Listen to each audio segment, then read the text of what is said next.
It's something that we love when we do it, no matter what, Yeah.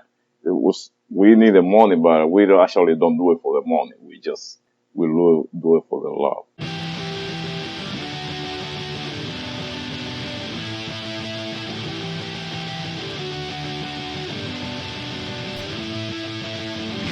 Hello and welcome to Where the Living Room Used to Be, a podcast about Rhode Island's music scene.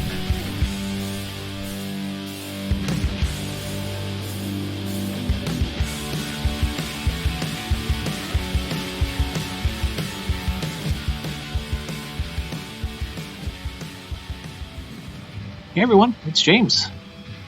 It was really special to get to talk to Jesús Andujar. He is a highly respected Latin percussionist that's toured the world, and though he grew up in the Dominican Republic, has made the choice to call Rhode Island home for over 20 years now. In our interview, we talk about how being a farmer as a child helped him with his skills, the wonderful opportunities afforded to him because he's a musician, and the current state of live Latin music. I hope you enjoyed the episode, and as always, please follow along on Facebook and Instagram at Living Room UTB for live photos, show flyers, and more from Jesús's time in music. Jesús, thank you so much for taking some time to talk. Oh, thank you for having me. And just want to, give a big thank you to Marta Martinez from the Rhode Island Latino Arts for connecting us. It was great. I reached out to her, and she, said that you would be a great person to talk to, and I'm looking forward to learning a lot more about you. So to get things started, can you talk about where you grew up? Yes, I'm from Dominican Republic. I practically grew up over there, but I came to the United States in my early 20s. Yeah. Since then, I've been around here. Oh, okay. And was music always around? Back in the Dominican Republic? Yeah. I could say that the music since I was kid. Oh, since I was around with music when I was kid. Okay. And probably your musical formation has to do with the environment where you grew up. Yeah. The music you listen, where you the whole community. And in my case, I think that everything started with the community when I was kid, and until I was 14, and I moved to the capital of the country. Okay, so you grew up in like a more rural area? Yeah, like in the countryside. Yeah, okay. I used to be a farmer with my my uncles until I was 14. I was a professional farmer at 14. Wow, yeah. Yeah. And when did you start playing music? Well, professionally, or just in did you start doing percussion when you were a little kid? Or? Yeah, I started professionally in 1979, but I could say that when I was kid, I was a musician. I didn't know, because a lot of things that we used to do in the farm, it was music related. Okay. So I figured out that when I look back, I said, wait a minute, but I already was a musician, like working in the farm. Yeah. They used to work and sing and do things with the rhythm. Okay. For example, peeling the rice. Right. You were just banging along with some stuff. But I think that I could say that developed the sense of the rhythm. Yeah. Because you have to be very, very reliable with the tempo, because you have to do it in coordination with other people. And then you have to, it's a rhythm. Yeah, the rhythm of that. That's incredible. Yeah. So that's everything I do. I think that's the foundation. That's cool. I would have never even thought of that. That's great. Yeah. So then, were you performing professionally down in the Dominican Republic, or starting to play when you moved to the capital city? You said. Yeah, because the way you started with a group, there was a bunch of guys from different neighborhoods, and then you got chosen, So I was one of those guys, probably they saw the potential in me.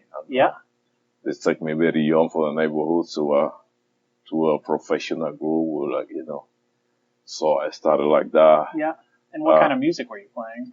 Merengue from Dominican Republic, popular music, dancehall music. Yeah. And then with that band, I was able to travel Yeah. Come to United States. On my second trip to the United States, I decided to stay here in 1982. Oh, okay. Yeah.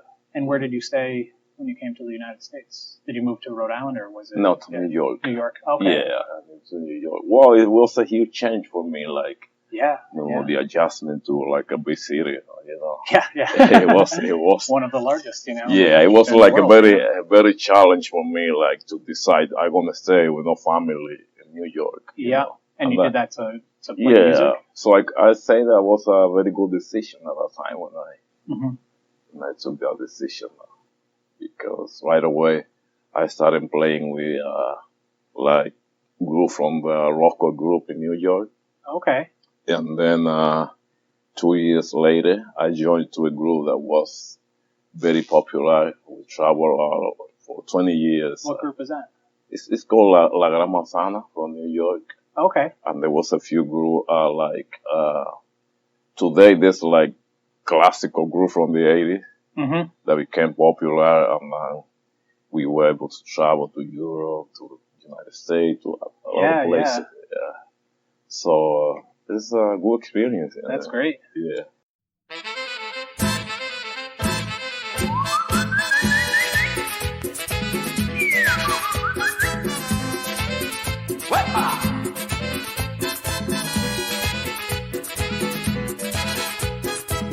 Te voy a hacer sentir la ausencia de mi amor para que sepas tú lo que se está sufriendo. Y así comprenderás lo que yo padecí cuando te vi partir y de esto ya hace tiempo. Te voy a hacer sentir la ausencia de mi amor para que sepas tú lo que se está sufriendo. Y así comprenderás lo que yo padecí cuando te vi partir y de esto ya hace tiempo. Y no me sigas más, nada conseguirás. Cuando un amor tan puro, cuando se hace uno, se va para siempre y no vuelve más. Y no me sigas más, nada conseguirás. Cuando un amor tan puro, cuando se hace uno, se va para siempre y no vuelve más.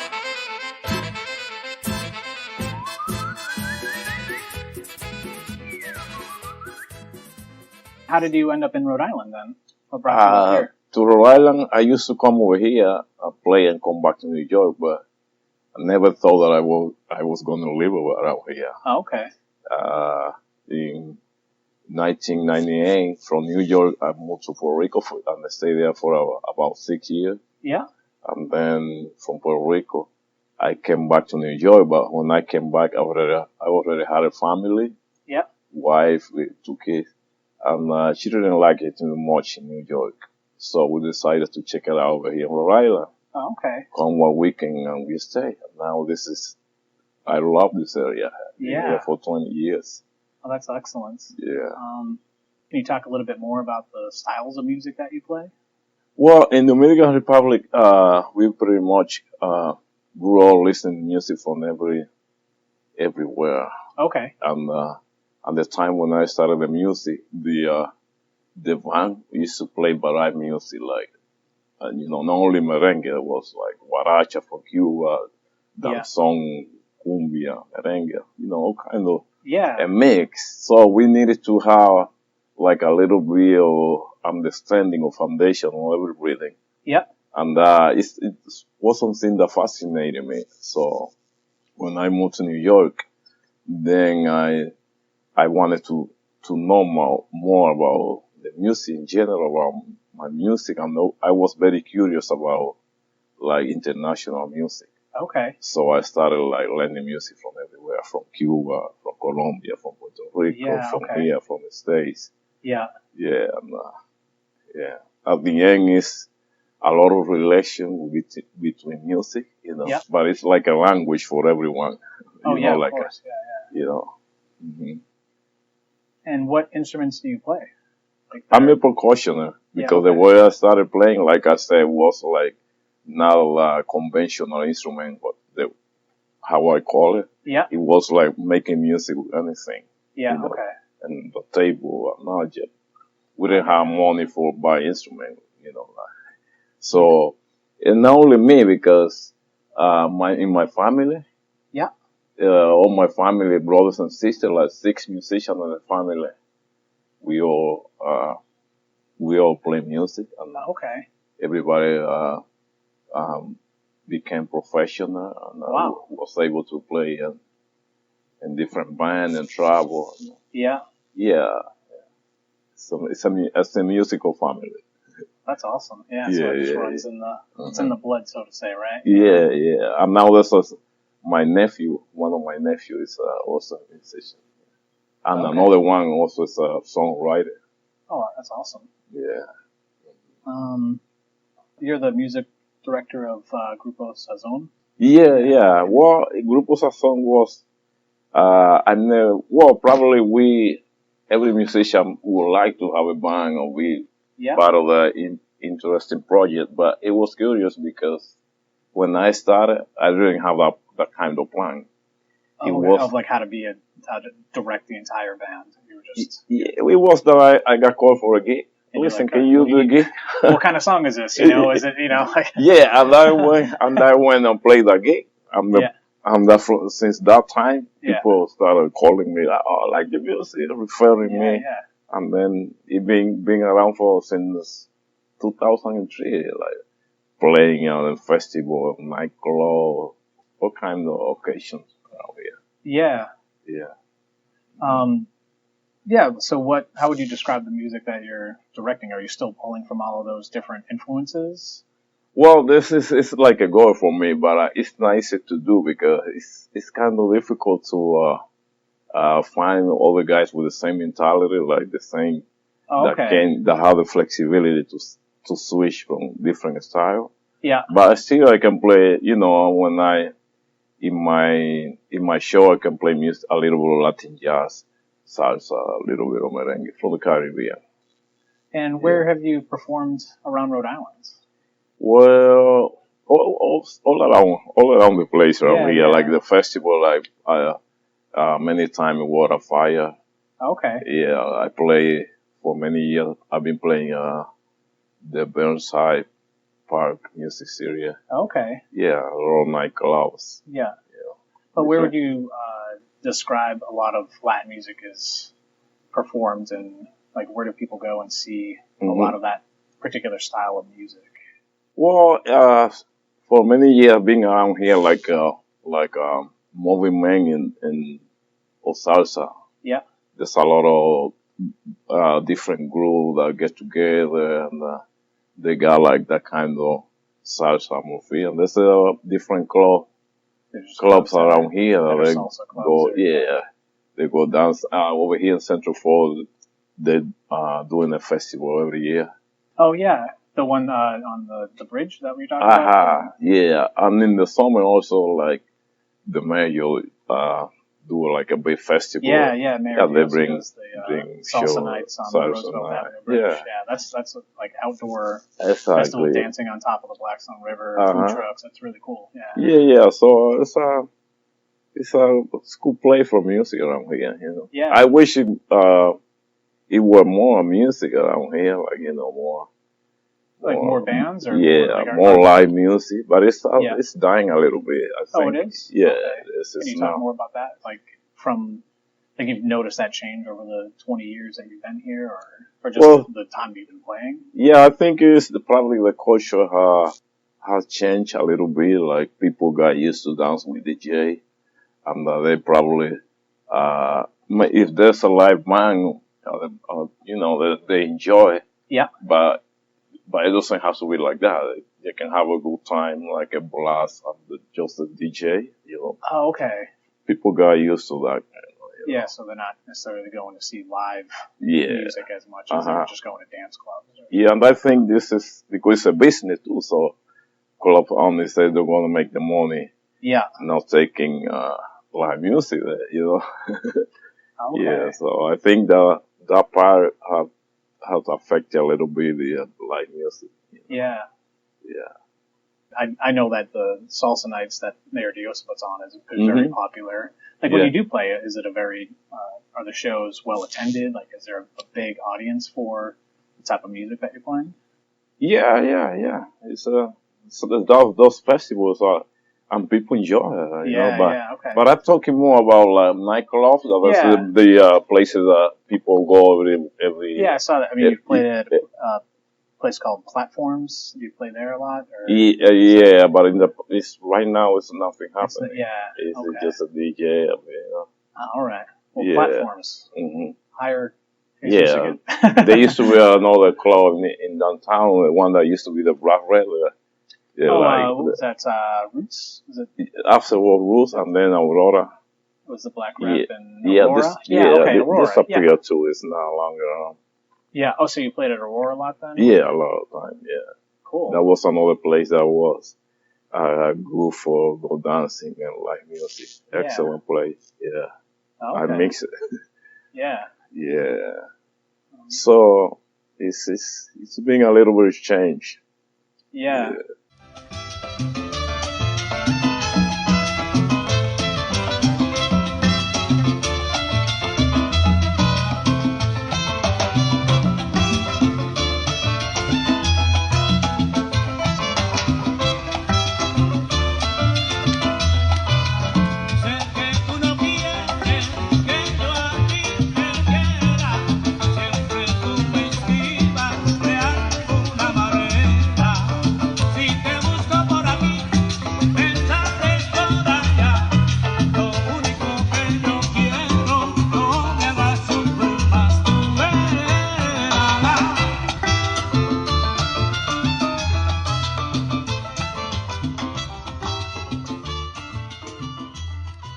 So I know that you do a lot of drumming workshops. Can you talk about that, like the teaching that you do?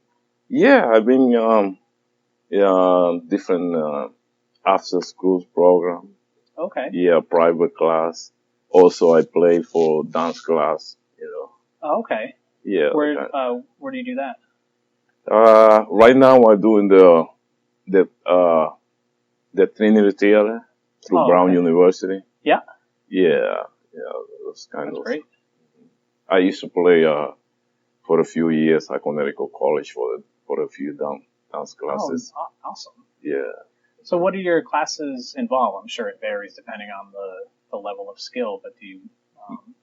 I try to teach a combination of technique. Okay. How to play together. I'm teaching some specific rhythms, you know. Yeah. That three thing is the stronger the training. Yeah, okay. Yeah. And what instrument are you usually using, like conga? Or are you using what? Yeah, conga. Some people want to learn bongo. You know, I actually train them to be able to understand how to play any instrument because about like technique. So it can just be, you know, move to any other. Yeah, I mean, it can help like to understand all the instrument. Yeah, I've got you. Yeah. That's awesome. So, I know you do workshops at the Rhode Island Latino Arts space. How often do you do those? Well, we're doing this every week. Okay. There's another place in Coventry that I'm going to start. Okay. Yeah, that's the Rhode Center, correct? Yeah, so it's an 8-week class Latin percussion ensemble course. Yeah. Cool. Yeah, so for the Latino Art Center, though, like, that's an ongoing thing? Can people just show up on... It's Thursday nights, correct? Yeah, they usually contact Marta and then they register, but, you know... Okay. Yeah. But is it like a certain week program, or can someone... Oh, no, it's just going on. Sort of like a jam thing that we can go and get some tips from you? Yes. That's awesome. Wow, that's really cool. Yeah. And how long have you been teaching? Well, I started teaching, let me see, probably like about 15 years ago. I started doing lessons and going to workshop with different people, you know, and then people getting to know me, calling me directly and offering me, you know. So it wasn't necessarily like you hadn't anticipated yourself becoming a teacher, it just evolved? No, everything being natural for me, like... Yeah, you just found yourself there, and you're like, I guess I'm teaching this one class, and everyone here is doing it. Yeah. Okay. Yeah. Like, what is your practice schedule like, or It's or kind what of was it at the beginning and what is it now? well, it's kind of when I got the time, probably I can like be disciplined and spend every day, certain amount of time playing. Yeah. But the way it happened with me, I have to kind of improvise. When I got a chance, I do it. Yeah. The thing is that I learn a lot of tricks that I don't have to have the instrument all the time. So, I mean, probably you do the same thing. Like we know how to. It's about sometimes developing muscle from your body, and Yeah. Exactly. You don't need to have. I take advantage of anywhere. And in percussion, we can do that. We can do it on the table. We can, Yeah. Yeah. I'm never not tapping, basically, or, like moving my feet, So, exactly. Yeah. Sometimes in the lie, I got my stick over there, and I can, we all drum and we do that. Like, Yeah. Yeah. Yes. I take advantage. Yeah. Yeah.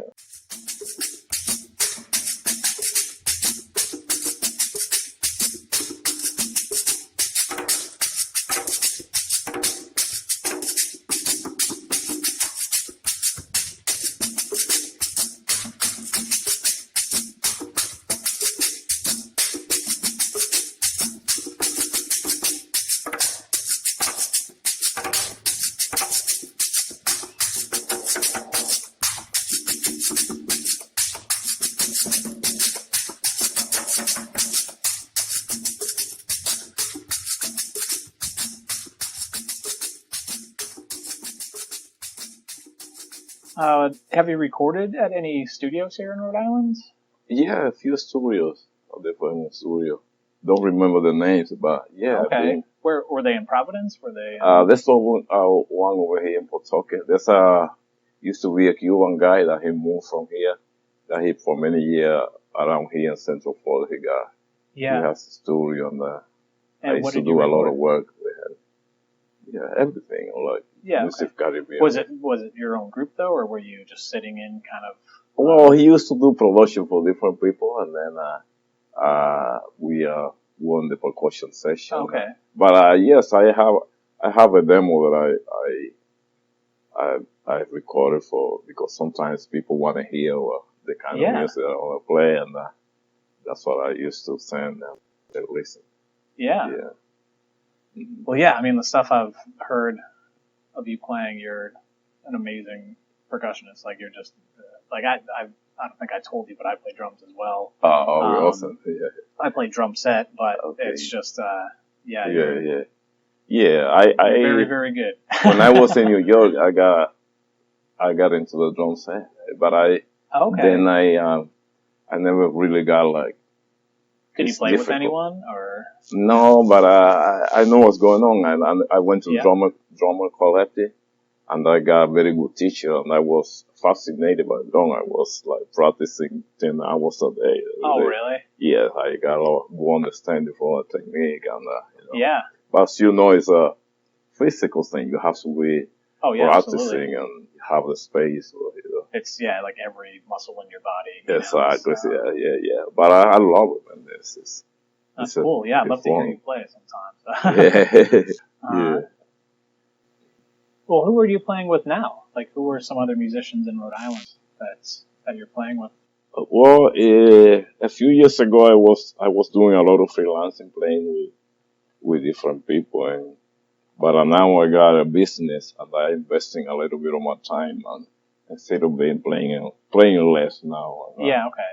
It's expending more time in the business. Yeah. Yeah. But when there's a nice gig that interesting, I go and play. Yeah. Okay. I'm not getting a few calls for gigs for the band for the summer. Okay. Yeah. Who else is in the band with you though? I can have a few people from Boston, people from here. We have a play with a sextet, 6 people. Okay. And what's the instrumentation? We have usually 2 percussion, singer, keyboard and bass, and 1 brass section. Cool. Yeah. And where are you playing this summer? Do you have anything that's confirmed? Well, so far I got one in in New Bedford for the summer. Yeah. And Burnside Park again this summer. Oh, Burnside Park. Yeah, and there's a few things that I used to get called every year around here. Yeah. Well, that's awesome. Yeah, but like I say, I wish it were more and more music out of here, more, Yeah. And there's very good musicians around here in this area, since Rhode Island and Boston. Yeah.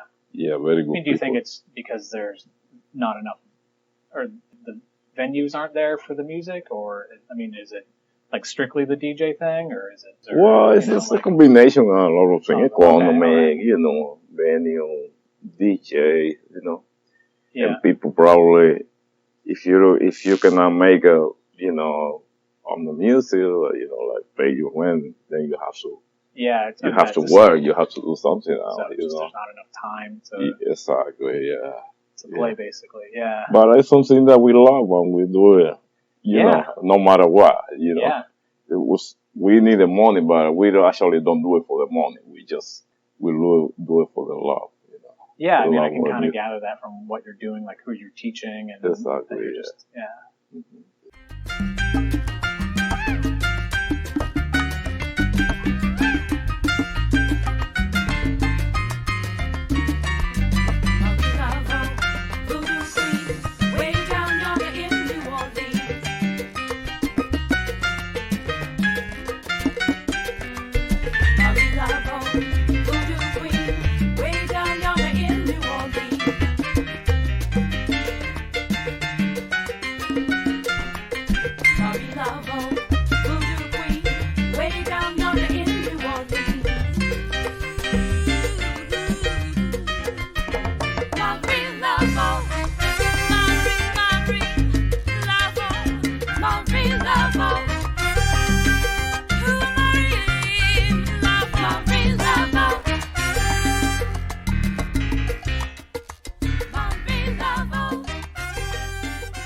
One of the things that I like the most over here is Rhode Island is a small place, but I like the diversity over here, like different people, different ethnic groups from everywhere. Just how everyone's come together. That you can interact. I can be curious about all the culture, because I realize that the music is the essence reflects of the culture. Yeah. And by mixing with different people, it's kind of a way to learn the music and how they, to see how they think, how they act, Yeah. So for me, it's a little bit interesting to be able to mix with people in different communities. Yeah. Do you see a lot of diversity at your shows? And also through what I do, where I go to different houses I'm a technician. Yep. And also takes me to different people. Yeah. Sometimes I go Chinese, African, Haitian, Dominican. Very interesting. Absolutely. Yeah. What would you say is your greatest music accomplishment? Greatest music accomplishment.